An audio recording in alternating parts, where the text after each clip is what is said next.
Tuhan bersamamu.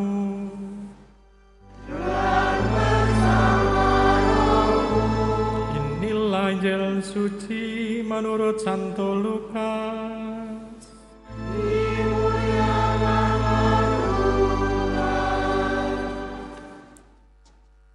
Beberapa waktu sesudah kedatangan malaikat Gabriel, berangkatlah Maria dan bergegas menuju sebuah kota di pegunungan Yehuda. Di situ ia masuk ke rumah Zakaria dan memberi salam kepada Elisabet. Ketika Elisabet mendengar salam Maria, melonjaklah anak yang di dalam rahimnya.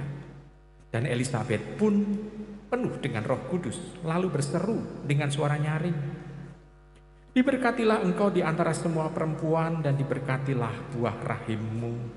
Siapakah aku ini, sampai ibu Tuhanku datang mengunjungi aku? Sebab sesungguhnya ketika salammu sampai di telingaku, anak yang di dalam rahimku melonjak kegirangan. Berbahagialah ia yang percaya, sebab firman Tuhan yang dikatakan kepadanya akan terlaksana." Lalu kata Maria, "Jiwaku memuliakan Tuhan dan hatiku bergembira karena Allah Juru Selamatku. Sebab ia telah memperhatikan kerendahan hati hambanya. Sesungguhnya mulai sekarang segala keturunan akan menyebut aku berbahagia. Karena yang Maha Kuasa telah melakukan perbuatan-perbuatan besar kepadaku dan kuduslah namanya. Rahmatnya turun-temurun atas orang yang takut akan Dia. Ia memperlihatkan kuasanya dengan perbuatan tangannya dan mencerai-beraikan orang yang congkak hatinya. Ia menurunkan orang-orang yang berkuasa dari tahtanya dan meninggikan orang-orang yang rendah. Ia melimpahkan segala yang baik kepada orang yang lapar dan menyuruh orang yang kaya pergi dengan tangan hampa. Ia menolong Israel hambanya, karena ia mengingat rahmat-Nya seperti yang dijanjikannya kepada nenek moyang kita, kepada Abraham dan keturunannya untuk selama-lamanya." Kira-kira 3 bulan lamanya, Maria tinggal bersama dengan Elisabet, lalu pulang ke rumahnya. Demikianlah sabda Tuhan.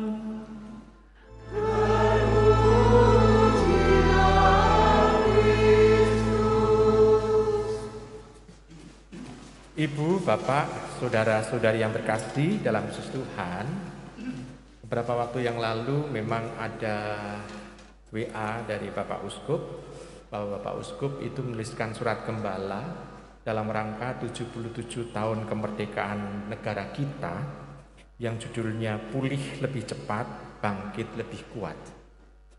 Saya tidak tahu kenapa kok justru dimasukkan di dalam hari raya Bunda Maria diangkat ke surga, tidak dijatuhkan pada tanggal 17. 17 itu kan hari raya juga, walaupun hari raya negara tapi juga dimasukkan sebagai hari raya gereja nih juga, tanggal 17 Agustus. Saya tidak akan membacakan surat ini, namun saya akan menjelaskan isinya karena ada di sana dibacakan atau diterangkan. Saya lebih senang menerangkan karena saya bisa menghubungkan dengan Bunda Maria diangkat ke surga. Kalau dibaca lurus-lurus, kata Bunda Maria diangkat ke surga hanya dimuat pada alinea ketiga, itu pun hanya 1 kalimat kecil, dan lain-lain itu lebih soal kenegaraan, soal himbauan, ada aspek nasionalisme juga. Ibu, Bapak, saudara terkasih dalam Tuhan. Namun secara nakal, ilmu cocokologi, pokoknya saling mencocokkan, dicocok-cocok kok ya cocok gitu ya. Hari Raya Kemerdekaan itu jatuh tanggal 17 Agustus memang, tetapi juga kita merayakan tanggal 15 Agustus adalah Hari Raya Bunda Maria diangkat ke surga. Itu sebetulnya adalah dua-duanya merdeka. Bunda Maria merdeka dari kefanaan dunia ini menuju keabadian. Sedangkan kalau negara kita merdeka dari penjajahan, sehingga bangsa kita lebih mandiri, mampu untuk melakukan sesuatu sesuai dengan kehendak seluruh bangsa dan rakyat. Nah, Ibu Bapak, Saudara terkasih, diberi judul pulih lebih cepat, bangkit lebih kuat, karena berkenaan dengan situasi di mana pandemi COVID itu sekarang menjadi endemi, dan orang-orang sekarang sudah mulai diusulkan yaitu booster yang keempat, dan sudah dimulai dari nakes atau tenaga kesehatan terlebih dahulu yang nanti akan menangani. Saya tidak tahu umur dari vaksin itu berapa bulan untuk supaya bisa menjaga imunitas kita. Katanya sekitar 6 bulan sampai 8 bulan gitu ya. Maka perlu ada booster yang kedua, yaitu vaksin yang keempat untuk kita. Nah, supaya apa? Karena sekarang masih banyak pandemi COVID. Maka di sana ada harapan lebih cepat untuk pulihnya dan bangkit juga lebih kuat. Di situ karena sungguh membuat terpuruk secara ekonomi, lalu juga terlebih juga soal terpuruk lagi ada aspek juga kecurigaan, dan terpuruk lagi karena ada ketidakhadiran. Kan orang lebih nyaman tidak hadir. Ada beberapa dari umat kita yang belum nyaman kalau dia pergi ke misa, walaupun dia sudah nyaman kalau jalan-jalan ke mall atau makan di restoran yang ramai. Tetapi untuk pergi ke misa itu merasa masih ada rasa curiga. Curiga jangan-jangan masih ada umat yang membawa ini, membawa penyakit itu, segala macam. Ya baik, itu adalah salah satu akibat dari keterpurukan itu. Nah, ada harapan untuk bisa melakukan itu kalau kita itu sebetulnya bisa bersatu padu. Ada daya juang yang tinggi. Daya juang yang tinggi untuk apa? Supaya kita mampu bangkit bersama. Itu mengingatkan kita bahwa kita adalah jemaat di depan Tuhan. Jemaat itu tidak pernah bisa hadir sendiri-sendiri, selalu bersama-sama, bergandengan tangan menuju kepada tujuan yang satu. Ini kan sebetulnya jemaat.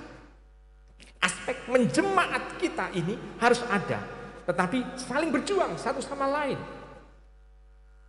Ibu bapak, saudara-saudara terkasih dalam Tuhan, tentu saja aspek perjuangan bersama ini, tentu saja kalau itu berhubungan dengan iman, jemaat dipanggil untuk menuju kepada surga, tentu saja ada yang tidak senang, yaitu iblis dan saudara-saudaranya atau bala tentaranya.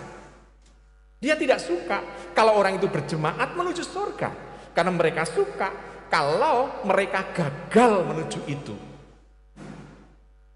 Ini ada hambatan-hambatan itu. Maka kita juga selalu diingatkan, apakah kita sebagai jemaat juga mau untuk terlibat di sana dalam berjuang bersama menuju kepulihan itu secara bersama-sama. Walaupun sudah banyak mungkin kerugian yang kita dapatkan karena pandemi, apalagi dengan situasi sekarang BBM yang naik. Tetapi toh kita bisa melihat kalau kita berjuang tidak bisa sendirian. Maka ada aspek kebinekaan. Jemaat itu memperlihatkan kebinekaan juga. Kita yang mata sipit, mata belok, yang rambut keriting, rambut lurus, yang rambutnya hitam dan rambutnya disemir gitu, tetap menyatu dalam satu iman. Kalau kita berjuang, kita tidak akan membedakan itu, karena ada satu roh pemersatu, yakni kita sebagai orang Kristen. Nah, kalau kita omong ini adalah sebagai bangsa, maka ada satu pemersatu, yakni Pancasila. Ibu bapak, saudara terkasih, lalu hubungannya apa dengan kita memperingati ini dengan istilahnya isi surat gembala ini. Ya, isinya adalah kita diingatkan akan satu tujuan. Tadi dari awal misa saya mengatakan bahwa ini sekaligus adalah hari raya Bunda Maria menutupkan mata atau meninggal, wafat. Tetapi wafat Bunda Maria ini bukanlah ending, bukanlah akhir, tetapi ini adalah pintu gerbang menuju kepada keabadian yang membahagiakan, yakni kebersatuan bersama dengan putranya Yesus. Demikian juga dengan kita. Kita juga dalam kebersatuan ini mau menuju kepada titik akhir itu. Seperti Bunda Maria yang rela untuk itu. Dan kita pun juga diharapkan dengan kebersamaan itu kita menghilangkan perbedaan-perbedaan dengan yang lain. Kita bergandengan tangan untuk menuju kepada yang satu itu. Tidak boleh saling menjegal satu sama lain, karena justru kita dalam kebersamaan itu seolah-olah ada dalam pertandingan. Pertandingan bukan bersaingan, tetapi pertandingan yang menyenangkan, permainan yang menyenangkan untuk menuju kepada finish, yakni memasuki kehidupan yang kekal. Ibu, bapak, saudara terkasih, ada selalu pertanyaan-pertanyaan. Bunda Maria itu sebetulnya dimakamkan di mana sih, gitu ya? Itu yang seringkali ditanyakan oleh banyak orang. Ibu, bapak, dalam tradisi gereja ditemukan ada 3 yang dikenal katanya itu makam Bunda Maria. Yang pertama yaitu Bunda Maria dimakamkan di pemakaman umum di luar Yerusalem, di dekat misalnya lembah Sungai Kidron, tempat di mana Tuhan Yesus ditangkap. Di sana ada makam Bunda Maria di sana. Dan sekarang tempat makam itu dipelihara oleh saudara-saudara kita dari gereja Ortodoks. Tetapi toh di sana tidak ada bekas yang namanya jenazah, tapi dipercaya di situ menjadi tempat Bunda Maria dimakamkan. Lalu juga ada tempat yang kedua, di mana di sana ada tempat di mana Bunda Maria itu menutupkan matanya atau wafatnya, yaitu kalau dari lembah Kidron itu di sebelah mungkin sebelah kiri dari Yerusalem, bagian atas mungkin orang menyebut Bukit Sion karena di dekat dengan tempat di mana dipercaya makam dari Raja Daud. Di sana ada tempat biara yang dipercaya memelihara Bunda Maria yang wafat di sana. Tempat itu juga tidak ditemukan adanya jenazah atau bau jenazah di sana dari Bunda Maria. Lalu yang ketiga, karena ada kepercayaan bahwa Bunda Maria selalu ikut dengan Yohanes, sehingga Yohanes itu tidak diberi karunia kemartiran karena mempunyai tanggung jawab untuk memelihara Ibu Maria, ibu dari Tuhan Yesus. Maka Yohanes tidak mati secara istilahnya dibunuh, tetapi mati secara normal sampai tua. Itu ikut sampai Efesus. Dan di sana memang menurut satu pewahyuan yang diterima di Jerman, ada tempat di mana Bunda Maria dimakamkan di sana. Lalu dilakukan di sana penggalian arkeologis di Efesus. Dan digali di sana sampai berapa meter, ditemukan memang di situ ada sebutan nama Maria. Dan di situ seolah-olah adalah tempat di mana itu adalah dasar dari gereja kuno zaman Yohanes di sana. Dan di situ memang adalah tampak gereja yang dipersembahkan kepada Maria. Tetapi tidak ditemukan juga jenazah Bunda Maria. Dengan tiga tempat itu, gereja kembali diingatkan bahwa Bunda Maria itu sudah diangkat ke surga. Kematiannya itu menjadi alasan Bunda Maria itu tidak berbaring di bumi ini, tetapi sudah mengalami kemuliaan bersama dengan Tuhan Yesus. Ibu, bapak, saudara-saudari yang terkasih dalam Yesus Tuhan, maka kematian Bunda Maria ini juga menjadi tanda kebanggaan kita.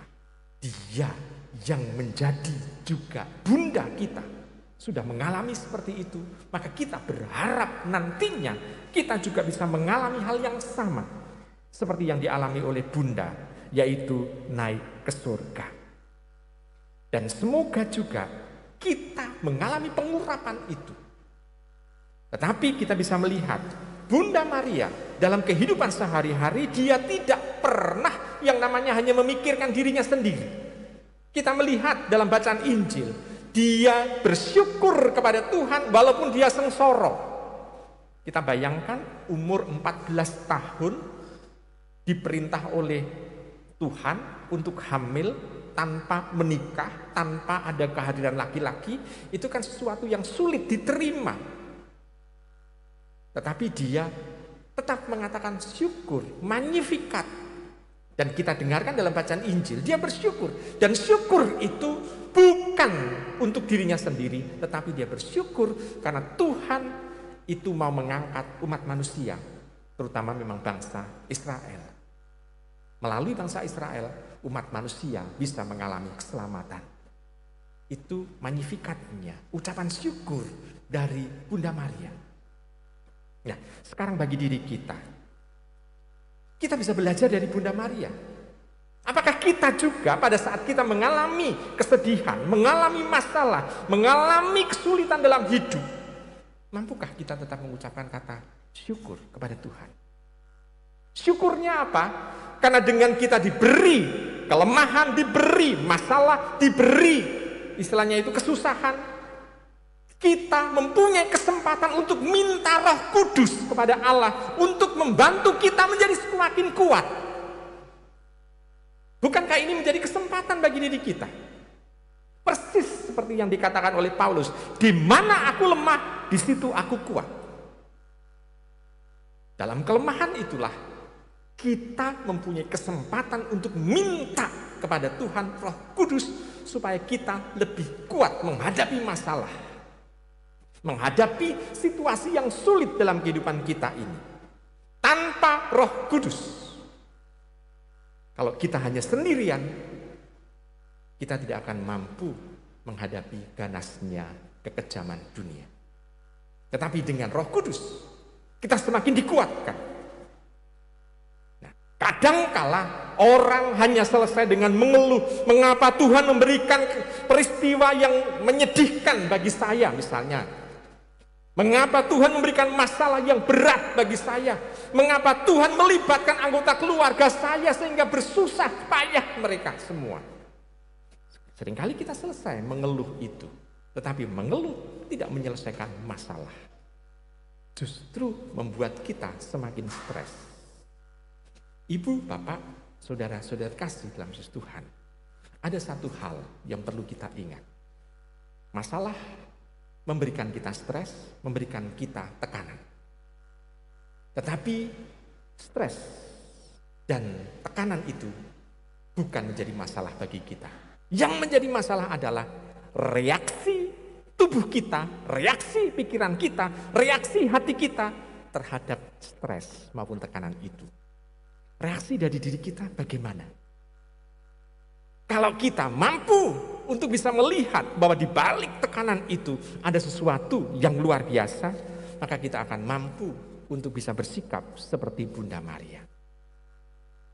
Dia tetap bersyukur dan dia menjalaninya dengan penuh waspada dan penuh kehati-hatian. Ibu, bapak, saudara-saudari yang terkasih dalam Yesus Tuhan, maka kita pada saat hari raya Bunda Maria diangkat ke surga ini, kita pertama-tama bisa mengatakan syukur kepada Tuhan karena segala macam beban dalam hidup ini tidaklah sia-sia. Karena kita mempunyai Allah yang lebih besar dibanding dengan beban itu. Semakin kita bisa melihat kebesaran Tuhan kalau kita mendapatkan beban itu. Karena kalau tanpa Tuhan, kita melihat besarnya beban itu saja. Tetapi kalau kita fokus kita kepada Tuhan, beban itu tidak lebih besar dibanding dengan Allah yang hadir untuk mendampingi kita. Selamat merenungkan.